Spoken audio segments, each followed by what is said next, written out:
the remaining portion of that. And so the intention of it is for mentoring programs and professional development within the district. And so as we undertake the Orange Frog and some of our other initiatives, it's nice to bring in some external dollars that can help offset some of that other professional development in the district. So we're really pleased to work with them on that grant. Also, I understand in July, in my absence, you had a presentation from Jesse Falcon on the American Indian Language Revitalization Grant. That is a consortium that we've been in with Wisconsin Dells, Toma, and the Black River Falls School District. They have resubmitted that. We have not gotten successful notification yet, but the Baraboo School District has joined in that venture as well. And so our district has always been a little bit further along with the Ho-Chunk classes being taught at the high school compared to the other schools in the consortium. And it's nice that they have worked hard to increase the rigor in all of the schools. So not only do they hire the teacher, but they have tried to establish levels of competency that the kids, regardless of which school they're in, have to meet those same levels of competency. When you think about all of our other content areas, we have pretty black and white standards that the bar is here for this grade, here for this grade. When it comes to Ho-Chunk language, the state most definitely hasn't written standards, and so that's something that the language division has had to continuously work on. Adrienne Thunder, who's the former executive director of education, is now in a leadership role in the language division, and so she continues to further that work between all of those organizations. So at this time it is just an application, but we are hopeful and pretty confident that we will be successful in that application as well. The other one that I wanted to highlight for you, if you recall, whenever we talk about our redefining readiness and the number of job placements that our kids are participating in, the CTE incentive grant funding is really retroactive. So the funds that we submitted last September, 2017 September, so almost a full year ago, so it would have been the students that finished in 2016. It takes so long because so many of the internships and so forth, there's a large number of hours that are required for that. So the state puts together X amount of funding, and then they have to wait for every district to report how many kids have reached those industry certifications and reached all the requirements of the internships, and then they divide the number of dollars based off of the number of awardees. Long story short, we had 12 students claim for the funding, and so $6,968 will be coming back to the district for that great work that was happening. And when you think about it, not all of those placements cost the district money. Some of them are, the kid drives themselves to that job placement site and the industry certification. Sometimes they have to take a test in order to garner some of those certifications, but really it is not necessarily an expense for the district, but we allow those funds to come back into the CTE program so that they can continue to build opportunities for kids. And so kind of exciting opportunity, and that was before we had Ryan Johnson doing the work that he is doing. That's when the position was still with somebody else. And so I'm anxious to see how much that continues to grow. But remembering that it will grow depending on the number of students from throughout the state who take advantage of those opportunities. So they put a pool of dollars depending on how many students meet the criteria is how much are granted. So we can feel great that we had 12 students that were eligible for that. So those are the grants that I wanted to highlight for you. Okay. I make a motion to approve the gifts and grants. Okay. I'll second. Thank you. Is there any discussion or questions? Okay, all in favor say yes. Yes. Opposed? Okay, motion carried. I don't think my voice is going to carry. This keeps going on red. Can I get a battery in this? Sure. It's so hard to hear me anyway that I don't want to. So today we had frog training up here, and I meant no pun at all. And I said, I'm sorry, I feel like I have frog in my throat all day. And everyone's like, seriously? What? You should have taken credit for that. Yeah, exactly. I was like, I didn't even mean to be so corny, but it just kind of popped out. Okay, we'll move on to a school resource officer fundraising discussion. Sure, and I'm sorry that I did not put notes in your packet. I absolutely skipped over that one, so I apologize for that. Here's how the conversation started. As I've kept the board apprised throughout, the county is still interested in pursuing a school resource officer that would be shared between the Melrose-Mindoro School District, the Alma Center School District, and Black River Falls. And for spring, they did a pilot project where they completely funded it. They did not ask us for any funds. But as that was starting to wind down, of course, they started to look to the future and say, boy, what are our options going to be? And so the city has also continued that conversation with what are our options going to be. As we talked about here, we are in a very unique position that we do have both the city and the county that could provide services for our schools and for our families, whereas the Alma Center and Melrose Medoro don't have options. It is the county because there is not a city police in those areas. And so shortly, or as those conversations were going on, I think I shared with you that there was a request made for the Ho-Chunk Nation to provide some additional funding, both from the county and from the city. And what prompted me to put this on our agenda is that the county was interested in taking that next step. Instead of talking about it and wondering what possibilities might exist, they were interested in starting a GoFundMe page and had requested that they be able to use the district's logo and seek funding on behalf of our district and the other two districts. So it was meant to be a joint page. And I know that the board is sometimes very sensitive over fundraising from our community and wanting to have at least knowledge of those fundraisers as they go on. But I also feel like this gets a little bit more complicated because if our logo is going to be on that page, to me, that implies that the board is in support of seeking a county school resource officer. And that may be where you are, or it may not be where you are. We've not ever had that conversation. And so I feel like before there's fundraising done on our behalf, we should be pretty solid with what our intentions are and what our outcome goals are before we go into a situation like that. So that is why I bring it to you to kind of gauge where are you at. So I'm slightly confused about the GoFundMe. Is it just meant to be on behalf of the fundraising for our district? The email, and Sheriff Caldera just joined us. So the email that was sent was to myself and to Alma Center and to Melrose Medoro School District. And I think it was probably a very simple request that, hey, let's start this and can I, we'll include all the logos on there. Because A, it's fundraising, and I know the board wants to know about that. I wasn't comfortable putting our logo on there until we had had a conversation. To me, the Alma Center and Melrose Medoro School Districts are also further along in their discussions that they've already had some conversations between their administration and their board that they are interested in making a financial commitment to the program as well. And we have not had any of that discussion here. And so if we're not willing to make a financial if we're not willing to, if we haven't come to the conclusion and making the commitment that we're going to make a financial commitment, is it acceptable for us to ask others to make a financial commitment on our behalf? Do you understand what I'm saying? If we haven't first said this is what we're willing to do, should we be asking others to donate money towards it? Or am I overthinking the whole thing and you're saying if people are going to be generous and fund it, go nuts? Okay. Would that be ongoing support, Shelley? Like, would we be going to fundraiser annually? That is the quandary that exists whenever we talk staffing. So there is the initial investment that needs to happen, and then there most definitely is the question of sustainability. Okay. And that is where both of the other districts have made, I don't know if it's been a formal action by the board, but their superintendents have been willing to talk about a $10,000, $12,000, $15,000 contribution on behalf of their district towards the project in the coming years. So is the lion's share of the officer funded through the county? Right now, there's Or- 5 organizations that are considered a part of the discussion, and it would be the 3 school districts, the county, and the Ho-Chunk Nation. Right now, Okay. who's talking the position through the county. The city had also reached out to us and to the Ho-Chunk Nation. The nation's been pretty clear they are not interested in funding 2 school resource officers, 1 county, 1 city. They would much prefer we all start speaking the same language and they're not interested in duplicating services is what they're saying. So just as far as the logo goes, it wouldn't strictly just be our logo. The other 2 school logos would be part of. That's what I believe, correct? Okay, because I was concerned that our logo was being used to solicit funds for everybody, and I thought that could be really confusing and Sure. maybe create problems we wouldn't anticipate, so, okay. And it wouldn't matter where those funds were coming from on the GoFundMe page. If, let's say, the lion's share came from Melrose Medoro, sure. it would all go in the same. We haven't had that depth of conversation yet. I think that, It's one account. yeah. One So account. that's one account.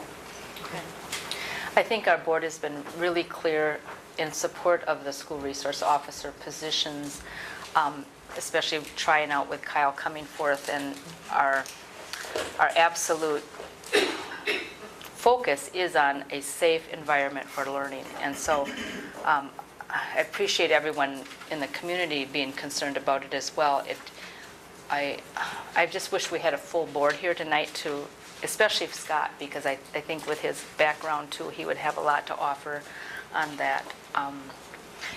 Sheriff Waldera, would you like to address the board in any way? If it's appropriate. Yes, please come forward. Give me the microphone. I can't be a committee to look into it. Thank you. I didn't expect to talk tonight, but the county is moving forward with some of the initiatives for school resource. We've put together an intergovernmental arrangement with sustainability percentages that we're going to present to the LE committee tomorrow. We still have not spoke with the stakeholders and all of them. So the GoFundMe page, going back to the fundraising, was to support any additionals that we had come up short. So there's going to be an investment that's done by all 5 stakeholders or whoever wants to invest. And that's to keep it year to year. And then the GoFundMe and some additional fundraising was going to support maybe equipment and or additionals that would be offsetting any capital purchases and stuff that would be for the program itself. So I can tell you right now, we've got a lot of response from our county as well as the 2 school districts. I plan on, after our meeting tomorrow, meeting with the school district here to see their intentions.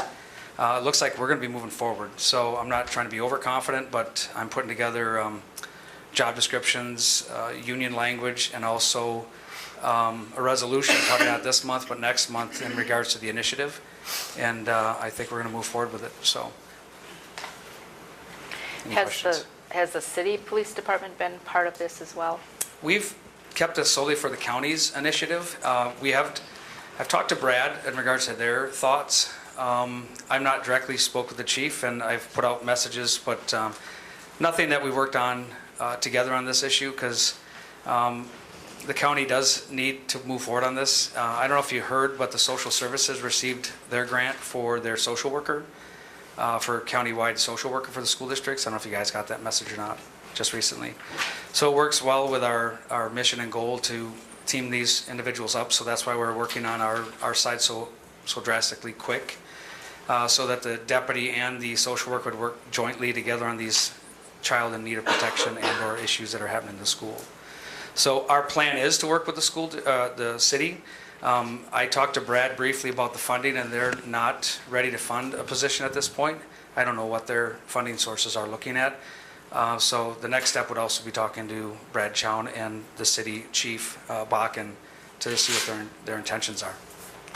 When we received the DOJ safety grants, it required that we collaborate with the local law enforcement. And what was our plan when we wrote those grants? What did we say on that? So we received a letter of support from both, we received a letter from both Sheriff Waldera and Okay. from Chief Bakken of support for the grant. Kyle Nosbish was very helpful in identifying some of the items that we requested in the school safety grant, the first round.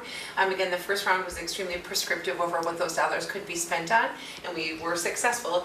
I was going to talk about it a little bit later, but we are eligible for the second round of school safety grant funding, and we just received notification that our dollar amount is like $94,000 that we are eligible for second round of school safety grant funding, which is fantastic news, but also extremely disappointing that they are so prescriptive over what it needs to be spent on.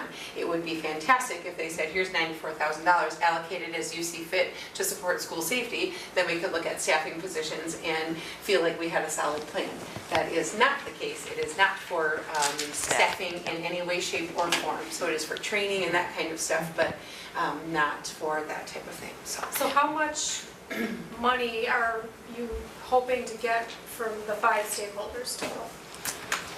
You want me to answer that? Sure. It's roughly around 80,000, depending on the starting point or starting wage of the individual that's hired, and then it also changes and varies a little bit from if they take benefits or not. So it really ranges, I would think, between 65 and 81,000 technically, with whatever they take for benefit Again, years packages. of experience and all that Yeah. stuff, right? So we have a union contract that gives us a longevity scale, or for years of service scale. So what I did is on my financial analysis sheet shows basically your starting all the way to the most severe spending on the most senior officer.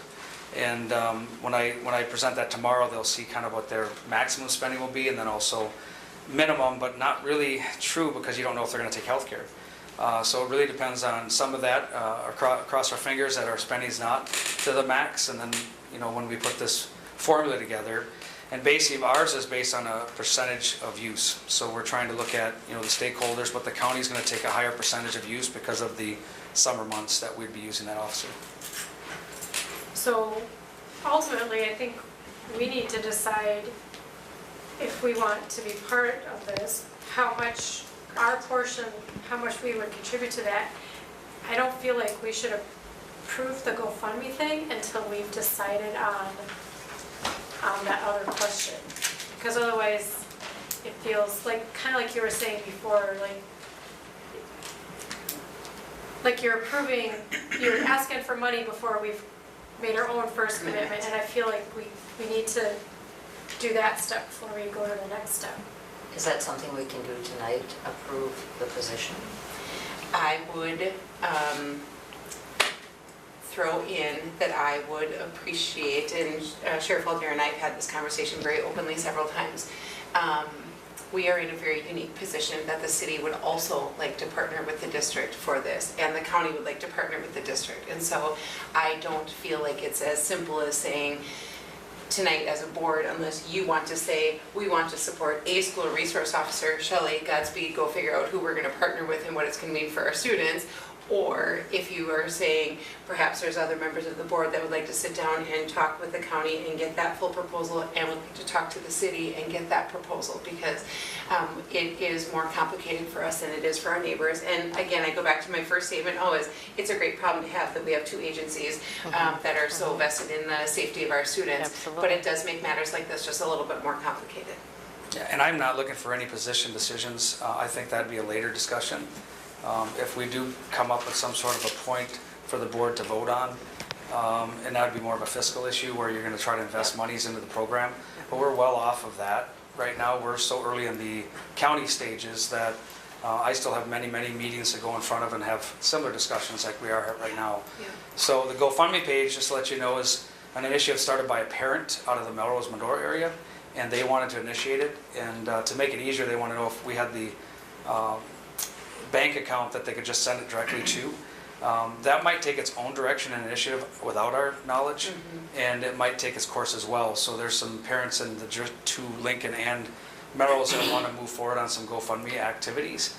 So we just want to know if we're going to be involved for the receiving of the funds directly or indirectly through them as a citizens group. So don't be surprised if something takes its own course with some citizen efforts out there in conjunction with what we're So talking then it about. would come forth as a donation to our districts from the community who has gathered together, is that what you're kind of saying? Yeah, I think that's exactly what it is. It's very much the Donations same to, or concept. donations to the county, to the For county. right now, yeah, but Yeah. I'm very, I'm very Okay. honest on this issue. I'm very biased on this. I want to make sure our program's successful. Absolutely. And it's nothing excluding anybody's efforts besides what they're trying to accomplish. I think it's a very high need for the county to be involved, just based on how this district sits in the county. I know it's in the city, but there's many children that go to there from the county as well as the Ho-Chunk Nation. So it's really one of those situations. I think the county, no matter what's, going to be involved in some aspect of the school district. It might not be just because of the physical location, but some kind of interest, either through the courts, through the eyes of the courts, through guardianships, foster care, and whatever it might be. So that's why I think my initiative is so, I guess, passionate on it, because I want to make sure that the county does their part on, doing their link to all the school districts and deal with all the children in our county. You made a comment before about percentages that the county would bear more because of the summer months. The way it sounds to me, you're in the early stages of the process of delineating. At some point, a proposal might come forward that this would be the share of the Black River Falls School District that you would be asking for, whether that is fundraised or allocated through budget or whatever, but that there would at some point be not like a good faith donation, but a dollar amount that if we're going to be equitable between all of the 5 entities, this is the share that would reside with the district. Is that kind of how you That is foresee that correct. happening? Okay, It'd be and based that on feels use. very different to me as well. And so, which I go back to my previous statement, we're very early in all of these conversations, and I feel like when we talk community engagement, city, county, that's a big deal for us. And so I just think that the board should perhaps weigh in on some of that. Well, we have a community engagement committee that includes members of the community, board members, administration, and, you know, perhaps, do you see it appropriate as going to that committee to Or a special review, board. or a special board Unless meeting they're- to just concentrate on this? What are you thinking? And for the board's reference, Sheriff Aldera didn't ask me to put this on as an agenda item tonight. It was asked, could they use our logo? And I was like, I'm not comfortable with that without the board having some conversation about it Sure. first. And so I just want you to know, it's not like Sheriff Aldera said, could I come talk about it and then not have the numbers for you?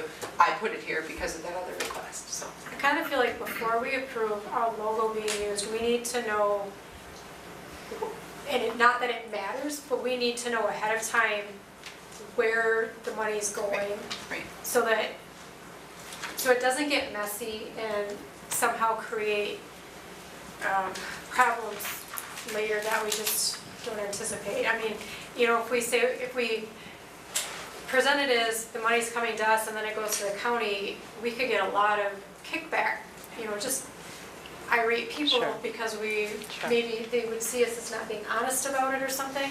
So I just want to make sure that we've got those sorts of details worked out before we. You could also see a 3 community fundraiser being a very positive PR thing as well as all in how it is Right. built Oh, and yeah. how it is handled. So I certainly understand. What I heard was a suggestion, either the community engagement committee handle it or we schedule a special board meeting for the discussion.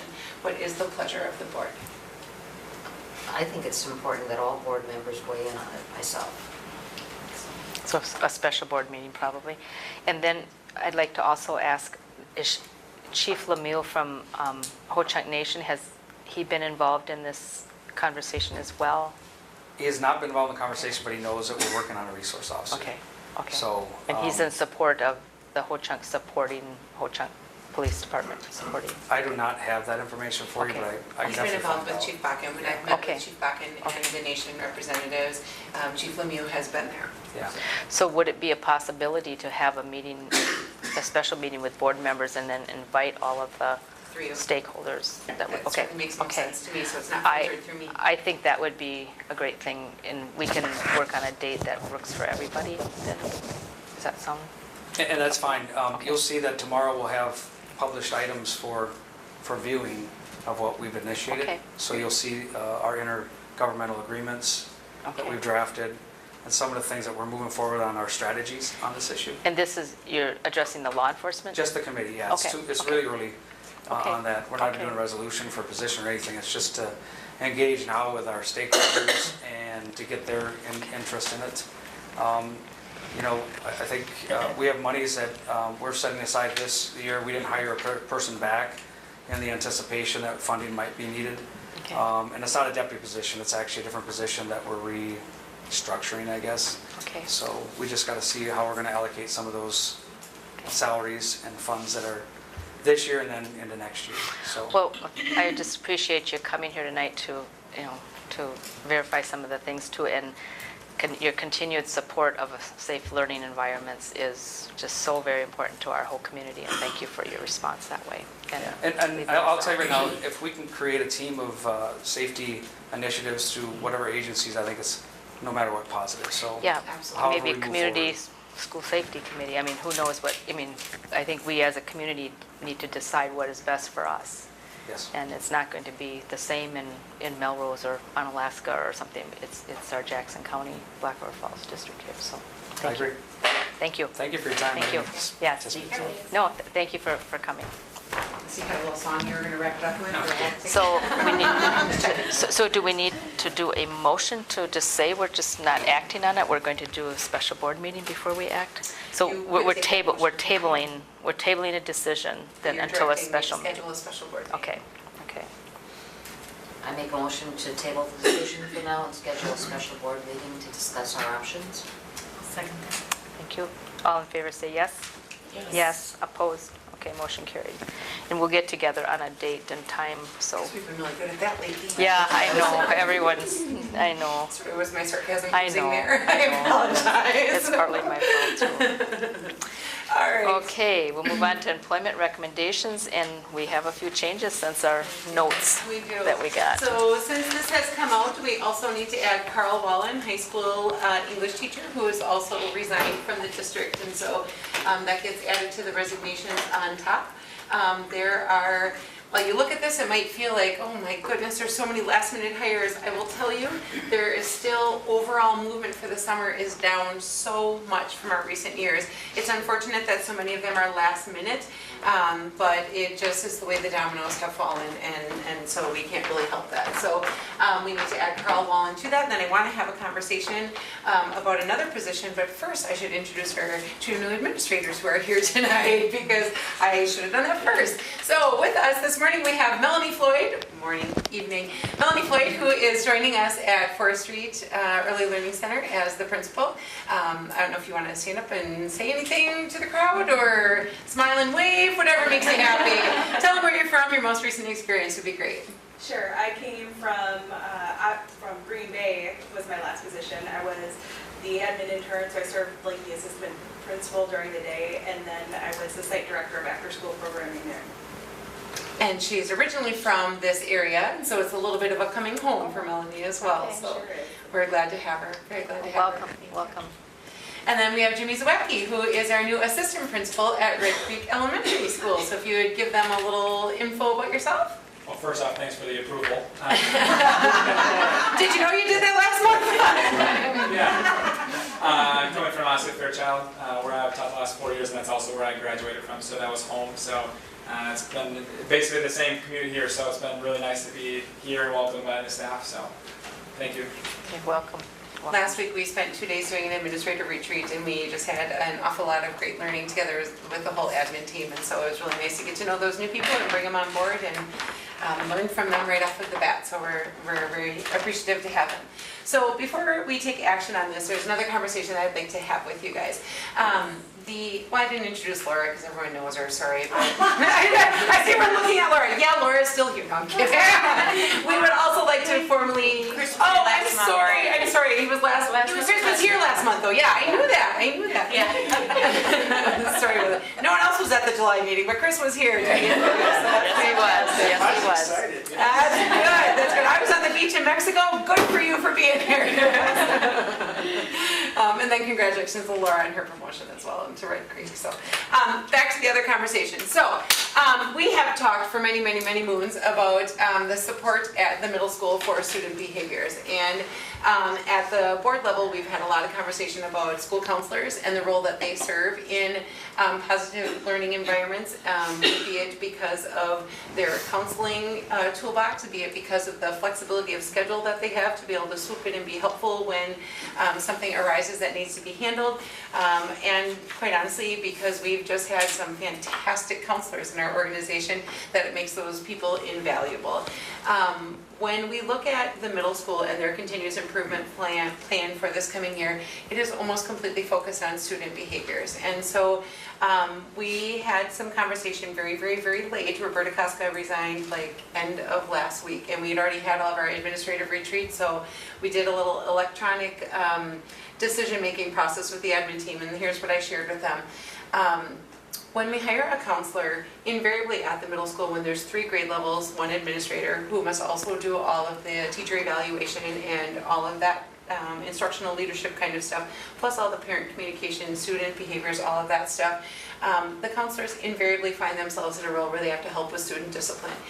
If you ask counselors, they will say that they feel like it really muddies the waters when the counselor, who's supposed to be there to problem solve and build them up and help with all of those social emotional needs that they have, is also the disciplinarian. Counselors, for as long as I've been in education, have complained about being put into any kind of a disciplinarian role. I personally believe that if you have the right person as a dean of students or as an assistant principal, in all of my years of elementary principalship, I bet there was 3-4 times that a disciplinary conversation, 3-4 times a year, the disciplinary conversation was truly just you screwed up big and here's what's gonna happen, truly disciplinary. Otherwise, it's almost always counseling. And I feel like to take the right person as a dean of students and ask them to counsel kids that are misbehaving is a far easier slide than to take the counselors and ask them to also discipline students. We had already Roberta Casca's position in the budget. When we pay a counselor, they have to have a master's degree, so they're already a little bit higher paid employee. If we're talking a dean of students, an administrative license is not necessary. They don't do any administrative tasks other than manage student behaviors. And we would also have this person teach the 8th grade leadership class that was scheduled for Roberta Casca, the counselor, to teach. The other counselor at the middle school, Ashley Weibel, has been a fantastic asset to our organization. She is a very, very, very strong individual who has dug in and just done some really good work there.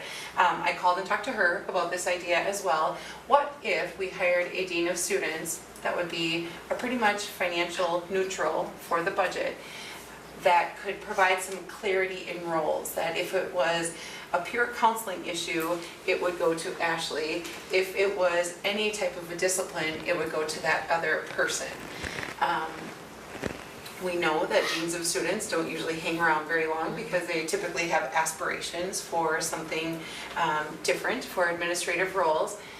But I almost feel like that gives us a unique opportunity to explore finding the right dean of students for a year, and we could even offer it as a one-year contract if you would approve, that we just try that clear separation of roles, that you are the counselor and do the scheduling and the ACP and the counseling, that kind of stuff, and the proactive counseling, and then this person manages the student behaviors and works most closely with Dave when it comes to those kinds of things.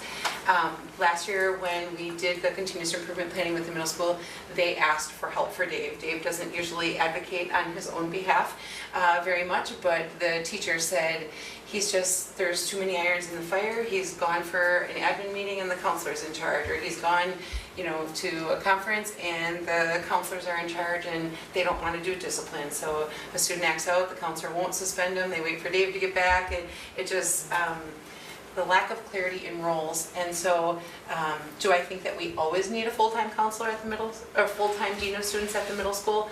I don't know, but I know that the way the student behaviors escalated last school year and the perception of the staff about those behaviors, they were looking for trying something different. And I'm all about trying something different. To fall into we've always done it this way, I don't think serves an organization very well. And so what I'm asking is, with the employment recommendations as we accept Roberta Casca's resignation, I'm asking, can we repost it as a dean of students in the same dollar amount as Roberta? They would still be teaching the 8th grade leadership class. They would still, we're not looking for a hammer, because I believe there's also a culture shift that we need to continue to work with the middle school staff, that they are the first line of defense in building relationships with some of our most challenging students, as opposed to passing it off. I don't want this person to be looked at as the scapegoat, that this person hangs with all the naughty kids all day. But if we get a quality person, they would understand that counseling part of it and would be able to do the coaching of the teachers to help that kid be more successful in the classroom. So this is a big surprise to all of you, as it all came very late. What questions, comments, concerns? And by the way, the administrative team, almost all of them weighed in and all agreed that they felt like, why wouldn't we try something different? We tried 2 counselors for a while, and that rationale between a counselor being a disciplinarian is tough, but a good quality dean of students could easily do the counseling role as well as that discipline role. So. Well, this isn't a new conversation, and we've absolutely looked, for alternatives to the middle school and for additions too in the past. So Plus, middle school kids they're tough because they're going through all these changes, and I've thought about that for a long time. That we've got 2 people at 4th Street for 4th grades. We've got Dave for 1 for 3 grades of tough kids, and I think it's probably a good idea to try it. And remember, we're not giving them more resources, we're Right. clearly defining responsibilities for the same number, because last year one of the budget requests was a 50% dean of students, which would have been a financial add. It did not get prioritized at the top of the list, and so this kind of gives us that opportunity to change the way we've used the resources. Dave, I'm going to invite you to weigh in if you choose to address And you the could do board? cartwheels up here if you'd like, at the whole conversation. Try to curb my enthusiasm a little bit. I sure appreciate the opportunity that Dr. Severson has provided. She and Ashley Weigel, I believe, came up with this idea a couple of years ago when we knew that Roberta wanted to get closer to home. She has quite a few kids at home, and Shelley's exactly right, that the rules get a little bit blurry, and I certainly understand and respect a counselor not wanting to do the discipline. Yet, also what Shelley alluded to is that more often than not, what we do when we deal with student discipline is a lot of counseling in and of itself too. Not that I'm trained in that, but that's a lot of times what it turns out to be. So you talk to the student, and then your next phone call is typically to the parent to explain what happened, and that takes additional time. And you follow back up with the teacher. And it got to the point that I sent out some data in May where the first 6 months of school we had maybe 95 major infractions a month, but then that number really spikes in March, April, and May where we had 130, 140 a month.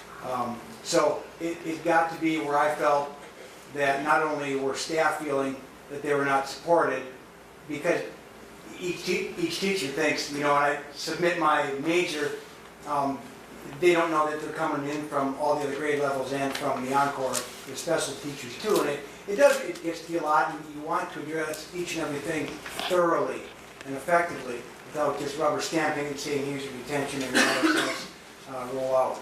So I think for support of the teachers, and more importantly, for support of the kids who have to put up with some of these rascals who time and time and time again just need that extra attention. And I think with the Dean of Students, get the right person in there, I think it could be very beneficial to staff and students. So I would appreciate the opportunity of giving it a try too. Okay, thank you. Thank you. Considering. Any questions or comments? What would be the requirements? I mean, like how easy, or not how easy, but to find someone, you said that a master's degree is not required. A dean of So- students is whatever we make it.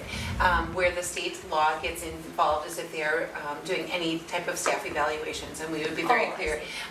That person would not be a part of the admin team. They would be a dean of students. They truly would be there all day, every day. You know, they would be there to be the front line of defense for the student behaviors. Sure. Seems like a win-win situation. Yeah. Okay, is there a motion to approve the employment recommendations with the proposed changes of the counselor position? I'll make that motion. Thank you. I'll second. Thank you. All in favor say yes? Yes. Opposed? Okay, and motion carried. That will be interesting to hear. Thanks for your willingness to realign our resources, so thank you.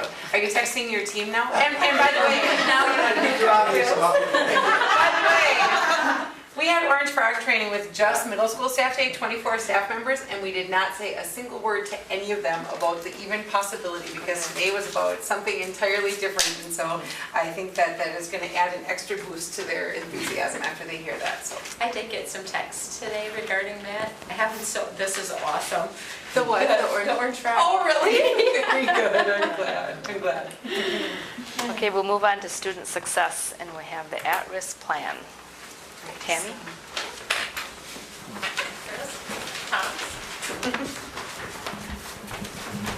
Microphone clicker. Microphone. Clicker? Perfect. Presentation. I know. Can I go for that?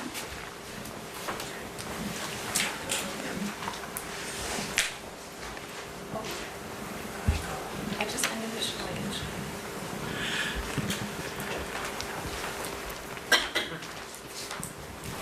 Yay, thank you. Yep.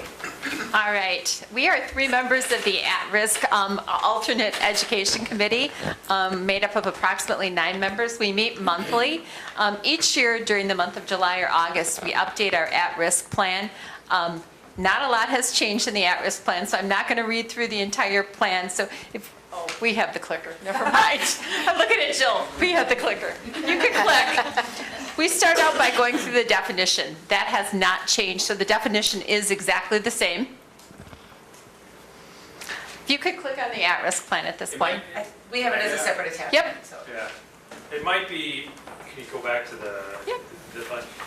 I'm not sure how many of the board members are familiar with that at-risk, or with children at-risk law, but the state defines it very, very clearly that a student is either a dropout, and that makes them a student at risk, obviously, because they're not on track to graduate, or they need to meet two of the other criteria in order to be considered technically a student at risk. And so we use that definition when we're working with students, particularly at the high school, to determine, are they truly students at risk, or are they students who need support, for example, through our RTI program or through counseling or other things. And so we have a process within this at-risk committee to screen and to look at students and determine, are they, do they meet this criteria, which makes them eligible for one of the programs we talked about.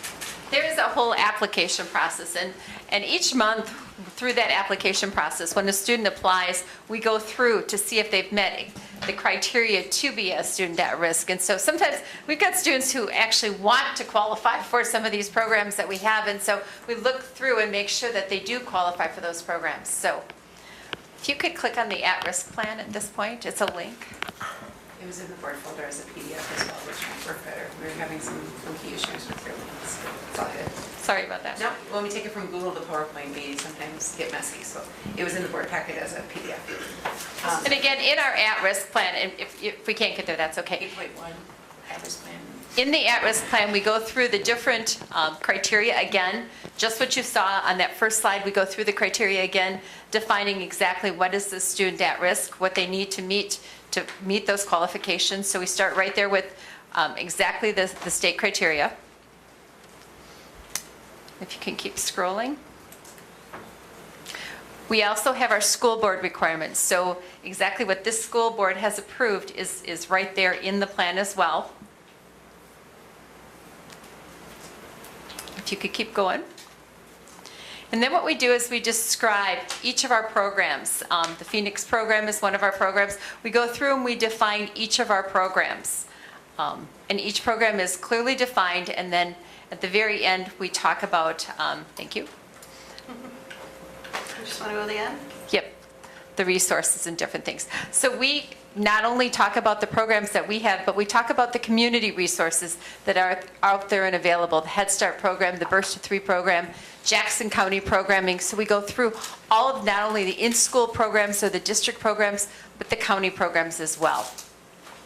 Could we click out of this? Back to PowerPoint. Programs of the nation. Yep. Can we go to the next slide?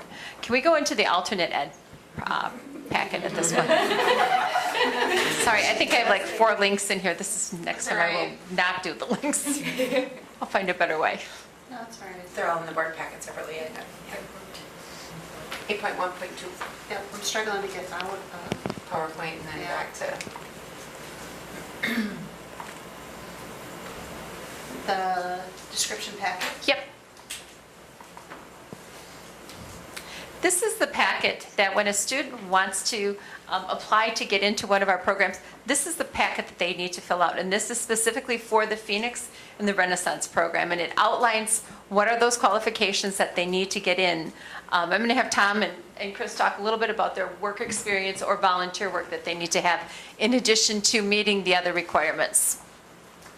Right, so both the Phoenix and the Renaissance program are programs we've had for quite some time, and they consist of half-day educational programming and half-day work-based learning programs. So students are required to work a total of 270 hours per semester that they're enrolled in one of the programs. That averages out to about 15 hours a week.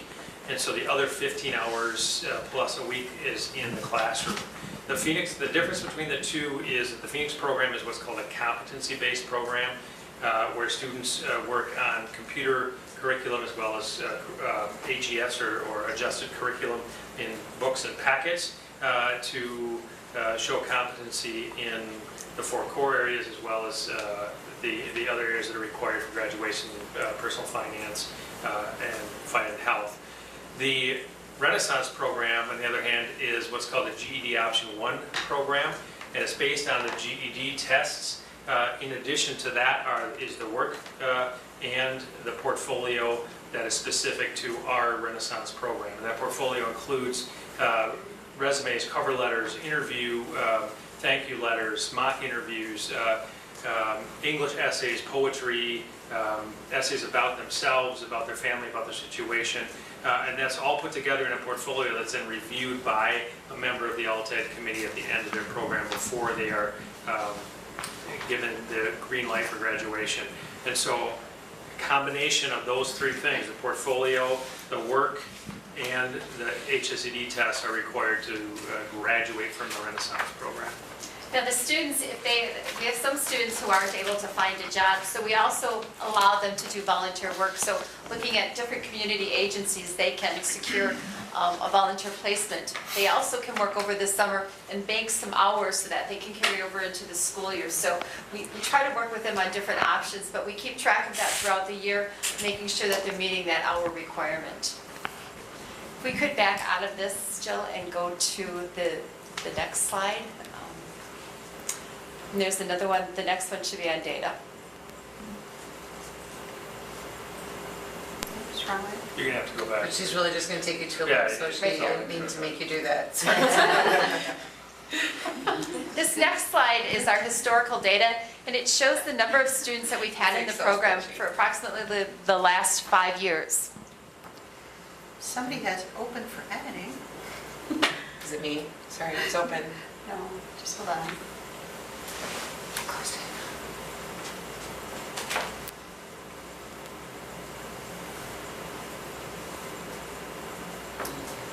All right. Perfect. The top one has to do with the Renaissance program. And again, going back through from 2011 and 12 to this current school year where we had 8 students that were served in the program. We had 3 graduate from the program this year, and we've got several students that will be returning this year. If you scroll down, the next one is our Phoenix program. We had 17 students serviced in the program this year, 8 that graduated. We have 7 returning and 2 not returning in that program. And Those again, non-returners, are they aged out? Are they dropouts? How would we? different reasons. Some have moved. We had one that moved, Okay. one that chose just not to return. Our next one, this is where our numbers really grew this year. We have 9 students that graduated from the Challenge Academy this year. We also have another student at the Challenge Academy right now. I just that received paperwork, but there's like 4 that are signed up for this fall at the Challenge Academy. And our students have done extremely well in this program. We had one more student that entered July 18th, I think, so we've got one more, so that number will actually grow, but all of our students have done really well in this program. And again, those are the statistics we have up there. The one that I realized that is not up there, that I think also tells a picture, is we have one-on-one tutoring. I have 2 full-time tutors, or 2 tutors that work with students, and again, they work one-on-one, typically 2 times a week for 3 hours each time. There were over 12 kids serviced in the tutoring program, and several of those kids graduated this year as well. So that's a number that we need to start putting up there as well, because those students were covered at Gephardt School in the tutoring program. Just for the board's information, Basil Holder and Nancy Foreman are tutors, and they are both very, very, very different with unique personalities and skill sets, but it works beautifully when we have a student to try to pair them up with the most appropriate help for them. So. And they, second person? Nancy Foreman. Nancy. they've done an outstanding job, and typically Nancy will see kids like Monday and Wednesday morning from 8 to 11, and then Monday and Wednesday afternoon, another set of kids from 12:30 to 3:30. She sees a group on Tuesday and Thursday, and then we made the best use of her Fridays as well, so we've fit a couple more students in on Friday. Basil was tutoring at one point the first semester. He was just going from like 8 in the morning till 4 o'clock in the afternoon, so we kept him busy. And a lot of our students, again, it's looking at where do they thrive and where are they going to, where are we going to meet their needs the best? Again, these are students who are in fear of not graduating, so we're looking at how do we meet those needs the best possible way that we can. And so for some students, that one-on-one tutoring was an extremely great option. And again, over 12 students were in that program as well, so. That is the tutoring option that we offer at the family's cost when we expel a student. We offer for them to be able to fund that tutoring possibility. So. And Nancy too, not only works with our students, but in the summer, I know that the nation uses her as well, and she does extremely well with that group too, so, as far as helping out there, so. But our group meets once a month. We meet this coming Friday, so we'll be looking at the numbers, and we've got several students that are applying to get into different programs. So we'll be looking at the criteria for each of the programs, exactly what their applications, and looking at all of that this Friday to start out with. So that will be our first meeting of the year. Any questions? So is all of that one-to-one tutoring from expulsions, or is it? No, okay. no. There are other students that for either medical reasons or for behavioral reasons or through their IEP, that really is the most successful situation for them. So we are certainly funding some of that. Sure. I would tell you that right now, the students that Nancy and Basil are working with, there aren't any more students on expulsion at this point right now that they're servicing, so. So I understand you've got some modifications that you want to make to it, or no? We just- She was You just just simply explained. saying that we should add, because in the past, this is the data that we've shared on all Okay. that. She was simply stating we should start collecting the data on our one-to-one tutoring. Okay. Oh, So in okay. the future, we will share Okay. that data as Okay. well. But this is certainly That's accurate. something, the one-to-one tutoring has increased fairly significantly in the Yeah. last several years, as you saw, has the Wisconsin Challenge Academy numbers. Yes. And so when you saw the numbers in the Renaissance program and the Phoenix program tending down a little bit, a large part of that reasoning is because more students are choosing the Challenge Academy and we're servicing more through that Okay. one-to-one tutoring. So to give a fuller picture. Okay, and you concentrated a lot on, high school tonight, and I saw the early education was part of the at-risk plan. Just update that Head Start section, because Learn and Play is no longer Learn and Play, so Yeah. when you're going through that, so. Yeah, the other thing is that we're servicing kids, I think, better at the high school that we're not having as many out there. Yes, yes. Awesome, Seeing some good awesome. progress there. Okay. Is it choice as to which program, or is that according to an IEP? A little bit of everything. The students apply and will look at a certain program, but we also, as a committee, will make recommendations as to what we think is the best fit for that student. Again, we look at everything, the attendance, whether they've had work completion. I mean, we're looking at the whole picture as to what's the best fit. So it's a little bit Whether of the both. students are in that program or that particular section, have they had experiences with those other students? Part of it is an academic assessment as well, though, because as Tom described, the two programs are very different. And so sometimes they use the TABE test to determine which students are perhaps most best suited for which one of the two programs. It's kind of exciting. One of the students, exciting for me, one of the students that we had in the Nexus program is at a point where I really feel like he would be very successful in one of these programs, and so we're recommending him. He necessarily would love to stay in Nexus, but we're recommending that he move on and look at one of these other programs, because he's done so well, so. Keep talking about least restrictive environment, so Nexus is far more restrictive, so we can move him back into one of the other programs that, and still have him be successful. That obviously would be the goal. Okay, well, thank you for all that specialized work that you do for the Thank you. success. So do we, Yeah, we so need- actually we need to. We need to approve the plan. Oh, you have to, yes, annually you have to approve. Okay, is there a motion to approve the at-risk plan presented? I so moved. Thank you, I'll second. thank you. Any more discussion or questions? All in favor say yes. Yes. Yes, opposed, okay, motion carried. And now we'll move right on to the high school continuous improvement. Thank you. No links, right? Jill's smooth I sailing. don't think I have any links in there. I'm hoping now. Sometimes it quits projecting. It's just, Yeah, it I don't flips know why. around When then. you flip back and forth from stuff, that's. Hopefully it goes smoothly with no links in. All right. Open. So this is looking back at last academic year, and as you know, the high school has difficulty getting everything together quickly at the end of the year because a lot of our results come to us late in the year or even over the summer. And so we'll take a quick look back at our continuous improvement plan from 17-18. We had 3 goals. The first one is what I would call a redefining ready goal, so a goal around academic, career, and life readiness. The first part of that was increasing the percentage by 10% of our high school students who showed growth in comparing their GPA from the prior year to the end of this year. And if you look at it closely, it's easily, once you start getting into comparing GPAs, it can get really wonky because what we're doing is we're looking at the cumulative GPA, so the GPA for all the courses that a student has taken in their experience in high school, and comparing that to the GPA of all the classes they took last year. So we're not comparing cumulative to cumulative. We want, but knowing that if they increase all of their classes this past year, it's going to increase their cumulative GPA somewhat, at least. So, and this is kind of an iteration of the same goal we've had at the high school for probably 4 years. And one of the arguments that we had within our continuous improvement group was, well, what about those kids who are already doing so well? Do we really have to force them to, if they got a 4.0, how are they going to increase it? And so the group came up with this caveat at the end. Students with a 3.75 or above will maintain their GPA.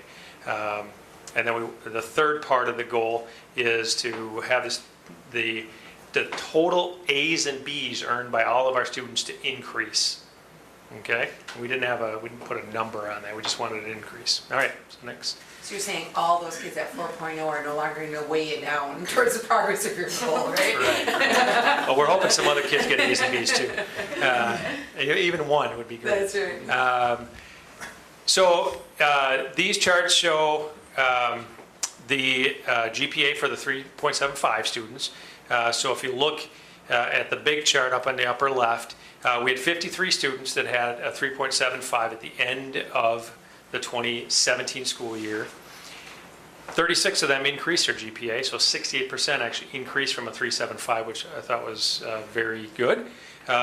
11 decreased and 6 maintained. So we essentially had 79% who increased or maintained their GPA. So we had asked for everyone to maintain it, which didn't happen, but we definitely did make an increase. But then this isn't technically part of the goal, but if you look on the right-hand side, that's the same numbers from last year. So that's comparing the 2017-18 school year to the 2016-17 school year to the 2017-18 school year. So 49% 49 students had that 3.75 going into last year, and only 55% of them increased and 14% maintained. So we actually went from 68% last year to 79% this year. So I thought that was a nice gain as well. All right. And now looking at all of the rest of the students in the high school, our goal was a 10% increase, and you'll see under achievement we made 6%. So we did not quite make that goal, but we did have over half of our students increase their GPA. That of course means 43% their GPA was lower, which is definitely something that we need to address and look closer at that. But again, there was a slight increase on the increase side as opposed to last year, and so that's the second part. Now, our student climate goal, we had 3 parts to that as well. We are using our surveys for that. The staff measure is the question, how would you rate the overall culture and climate? And then there's the student and the family measure, also taken directly from the surveys, and this is the same goal that we've had for a couple of years as well. And the results, so for the staff, I feel valued at work. A slight decrease, but still considerably higher than our original survey question in 2016.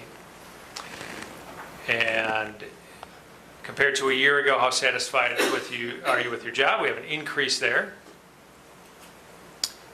And the overall climate, a nice increase there as well. And this one is one that is interesting because in the district-wide, the number is fairly low, and we have an anomaly here this year, and I'm not sure if I was really mean this past year or why people are saying that, but I'm not 100% sure of the rationale there, but, okay. Third goal is the career and life goal. So we're looking at increasing percentage of students being prepared for college and career as measured by the ACT, Aspire, and Work Keys. So these are state trends here compared to Black River Falls High School. And you'll see the large bar in the bottom is from 2015. 2016 was the first year that the entire state was required to take the ACT. And so statewide, our average the prior year was 22, and we were one of the stronger states in ACT scores around the country at that time. And it makes some sense that once you have all the students taking the ACT as opposed to simply those who are headed for a four-year college, that it would dip a little bit. Our numbers did the same, and unfortunately they have dipped a little bit more. So those are things that we have been working very hard at with the ACT standards and ACT skills. And I can let Mr. Stahlheim maybe talk a little bit about what happened in some of our PLCs last year around the ACT. So last year we invited in ACT representatives and people who just developed the staff on what are the standards, the core areas of things that they evaluate. And we worked with our staff to improve on just the rigor and relevance of our curriculum. It's not teaching towards the ACT, it's what we do and how we do it in our classrooms.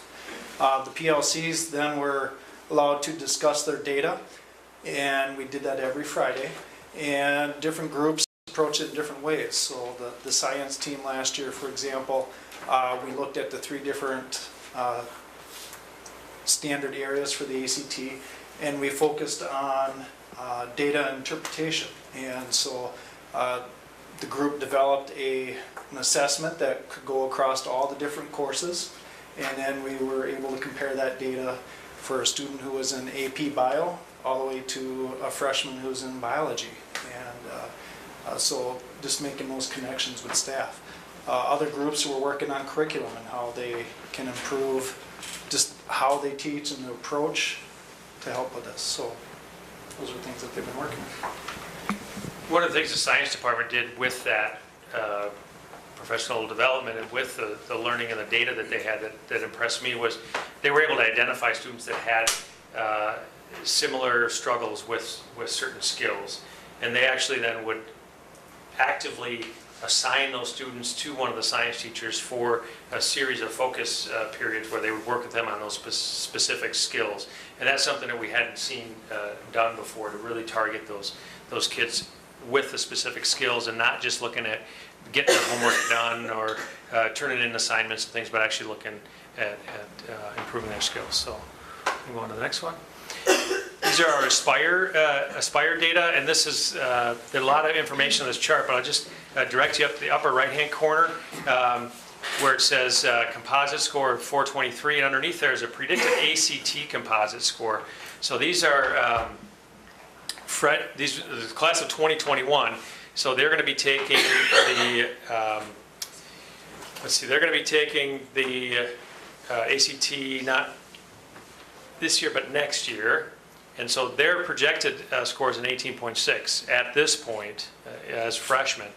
So we're hoping that we're going to be able to bump that up a little bit, and that 18.6 is higher than where we were at this past year. So that's good news, and you can see then where they are at in the other subcategories as well. Okay. Then our 10th graders. This is a class of 2020, so these are our 10th graders as 9th graders, and they have a 19.1. So class of 2020, that means they will be taking the ACT this spring. And so again, hopefully we're going to be seeing a bump in those overall scores because they will have grown from where they were as 9th graders. Now our sophomores, 18.4. Again, that's about where we were at this year. And then the class of 2020, class 2019, I'm sorry, the seniors this year, 18.7, which they are the ones who scored I believe it was 18.3 or 4 is what they actually scored last year. All right. Then goal number 3, the final goal is career and life readiness, and we measure this based on our work keys. And what this shows is the percentage of certificates that students earn through the work keys. The platinum obviously is the best. That means they have, they're superior in the skills that they have for their workplace, and so on. So we move the needle a little bit. If you look at the number of platinum and gold together from the 2016-17 to 2017-18.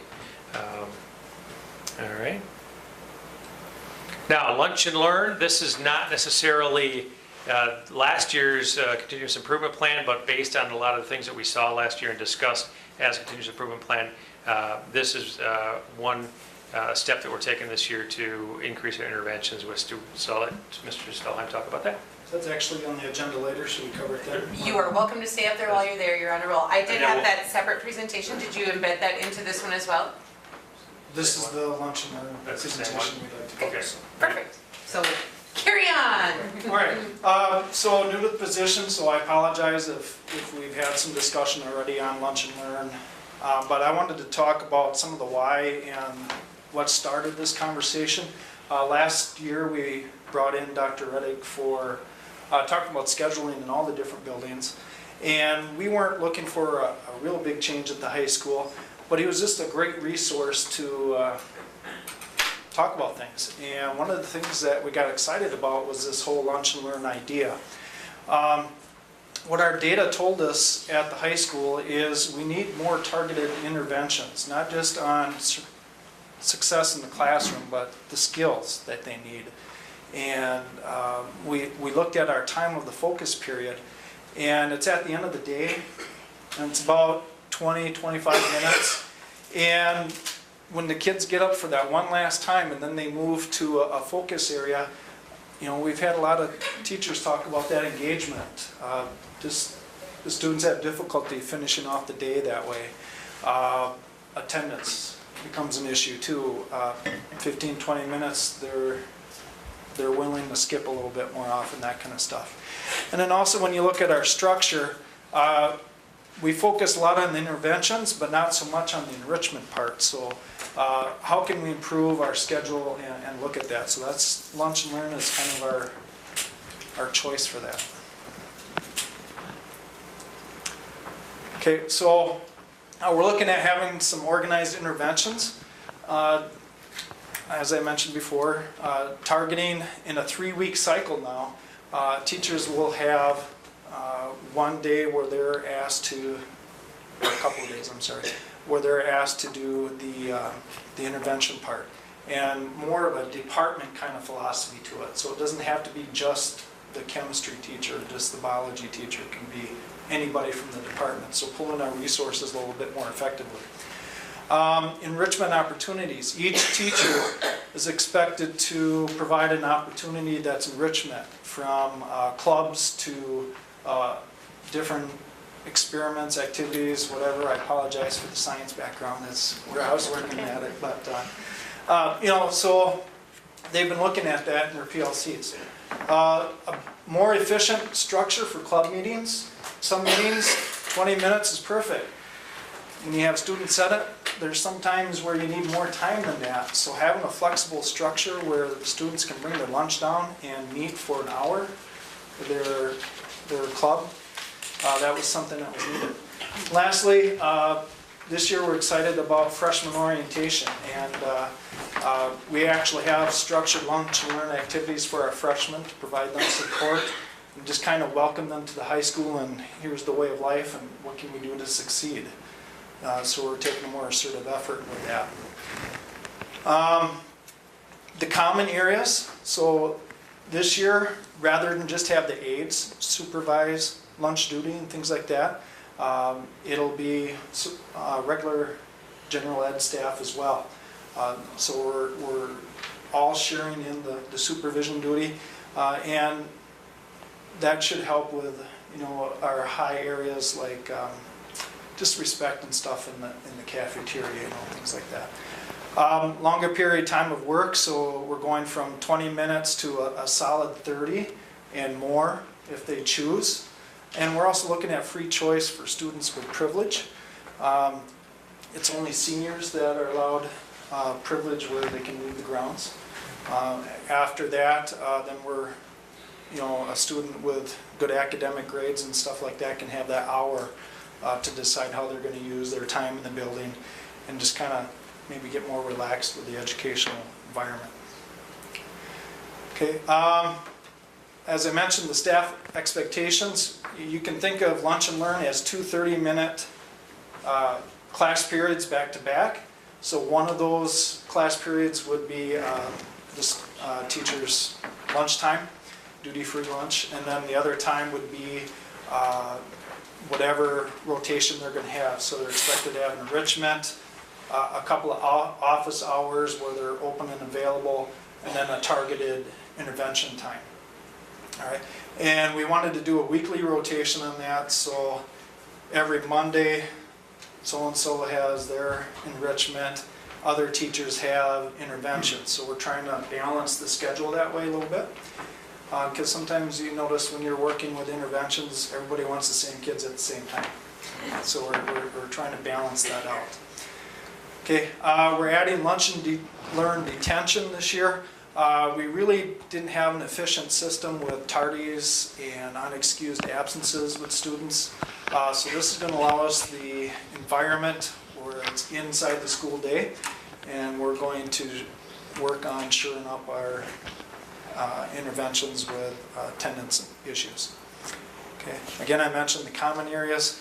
And then lastly, as we start getting more efficient with our PLCs, data-driven interventions and really changing how we look at the lunch and learn time and what can we do efficiently with our staff.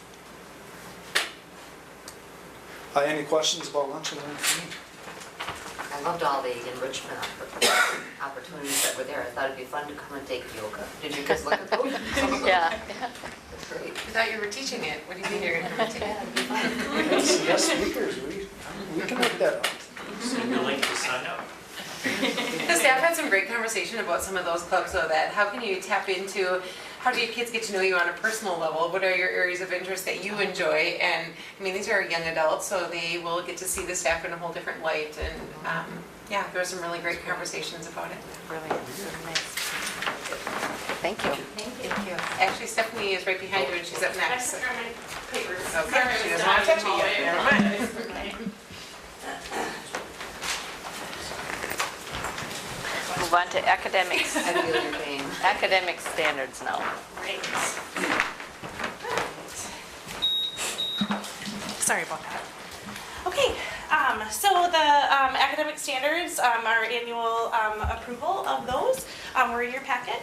And so just wanted to point out a couple of new standards that we was recommending to be adopted, the Wisconsin Social Studies standards. And so our Student Success Committee talked about this and looked at them more in depth. But those were released this year, and so we'll start the 3-year process of realignment to those standards. And we're excited because what we had liked about the national standards that we had formally adopted, the inquiry model that was within those standards is now part of our state standards. So we're really excited about that. We are also recommending to adopt the state music standards. And so again, we had formerly adopted the national standards, which the state modeled their standards after. And our own teacher, Jody Gravron, was part of writing those. And so again, our curriculum won't have a huge impact, I don't think, but we will go through that 3-year realignment process of our music curriculum with those standards as well. So those are kind of the 2 new to be adopted from the previous document. A couple other changes just to point out, the science standards. On those, you can see that we have the next generation science standards are what we adopted 2015-16. But I also put on there, the state did come out with new science standards, and they really took the next generation science standards as their foundation and their basis.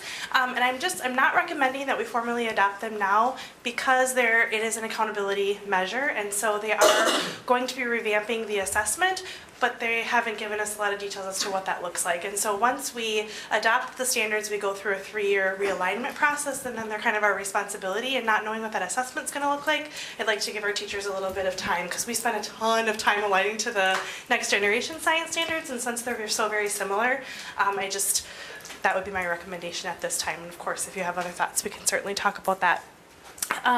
The other couple of standards that you might have heard about that came out that I'm not recommending for adoption at this time are the environmental, I had to cheat and look at them because they have long names, of course. Environmental literacy and sustainability standards came out in June, and then the technology literacy standards came out in November. And so we have similar standards reflected here, but they are written as K-12 scope standards. And while we have a lot of classes that adhere to some of those things, we have disciplinary literacy and digital citizenship curriculum, K-12. We haven't had a lot of time to dig into those standards and really look at what are they. Is it feasible for us to cover all of them, K-12, if we did a complete adoption? And so the state still says it's local control for that standard adoption cycle, and so we'd like to just spend some more time looking at them and probably talking at the Student Success Committee level to keep the board kind of informed of those discussions as well before we recommend a formal adoption, if that makes sense. The other thing that was included with this was also just a list of all of the standards and the cycle of, or timeline of review. That was something we also talked about at the Student Success Committee level, that it is nice to know when different standards are being reviewed. They do open them up for public comment and all kinds of you'd have the opportunity for input if you so chose, and so I wanted to give you that complete list because they have it planned out for a lot of years, which is kind of nice. There was a void of that timeline for a long time, so I wanted to share that with you. Any questions or discussion? So just so that I'm kind of clarified in my understanding, when we follow the standards, that's what we're testing for the standardized testing. Is that right? If we teach the standards, they should be able to pass the tests. Correct. So I guess it depends upon which test you're talking about, but like the Wisconsin Forward is aligned to the Wisconsin Math and ELA standards. It's aligned to the old Wisconsin Model Academic Standards right now, as well as the old Social Studies standards. And so even though, so that's why, just to clarify a little bit, those standards, even though we're adopting the new standards that are in place, are more rigorous and certainly are better for our students. The assessments, though, won't catch up to those standards for a few years. And so I would like to think if we're teaching rigorous standards, we should still be showing good performance on assessments, but they're not completely aligned in that case. Any other questions? And just for the board's information, this is an annual item that each school board is required to adopt, take action on, and post. So it will go on our website following tonight's meeting, if approved. Is there any other discussion? Okay, is there a motion to approve the academic standards for 2018 to 19? So moved. Thank you. A second. Thank you. All in favor say yes. Yes. Opposed? Okay, motion carried. Thank you, Stephanie. No problem. Thank you. Made it without coffee. I share a coffee. Take a drink. We'll do a progress check on our strategic plan next. So it is the time of year that we get our scorecard updated across the 4 pillars.